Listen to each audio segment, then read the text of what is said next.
Bakit may korona ang bayabas?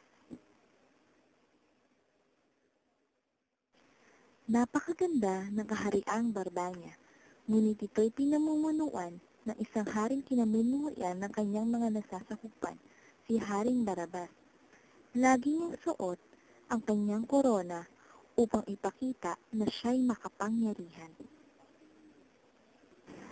Habang kumakain ng hari, di umano'y may biglang sumulpot na palaboy sa kanyang harapan. Parang awa na po ninyo, Haring Barabas. Ilang araw na po akong di kumakain.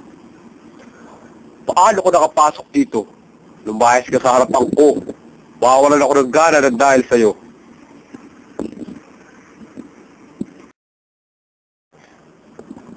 At lalo pang lumapit ang palaboy sa hari na ikinagalit ng Haring Barabas. Ang kulit ko talaga. Tumpari sa'yo. At binuhusan niya ito na kanyang iniinom na alak.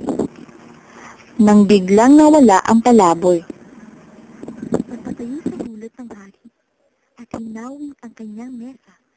Akmang hihingi ng tulong, subalit bigla na lamang siyang bumagsak.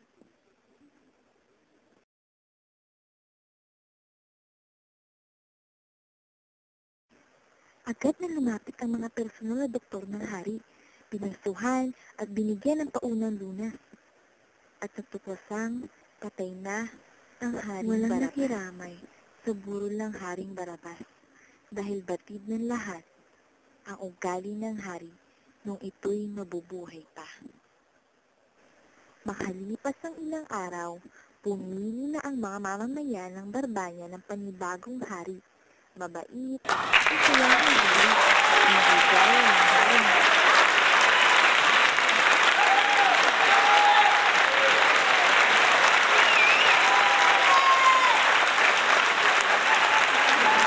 Isang araw, ang katiwala ng bagong hari ay may natuklasang isang puno.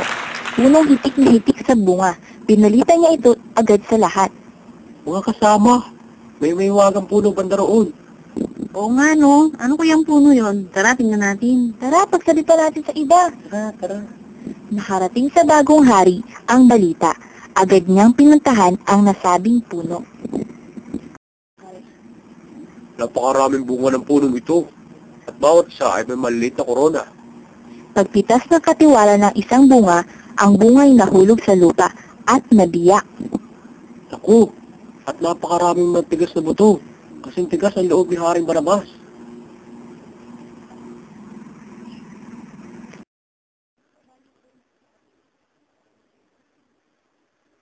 Lilipas ng ilang araw, walang pumansin sa puno dahil sa taglay na kaasiman ng bunga nito.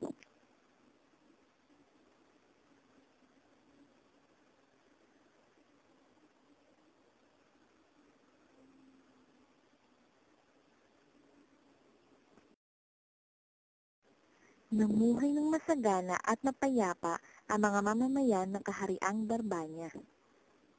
At simula noon dahil sa taglay na korona ng bunga ng punong ito, pinaniwalaan ng lahat na ito'y si Haring Barabas.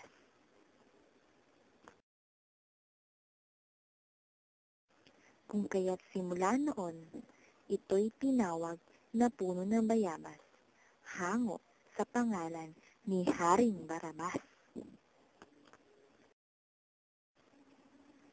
Ang katapusan.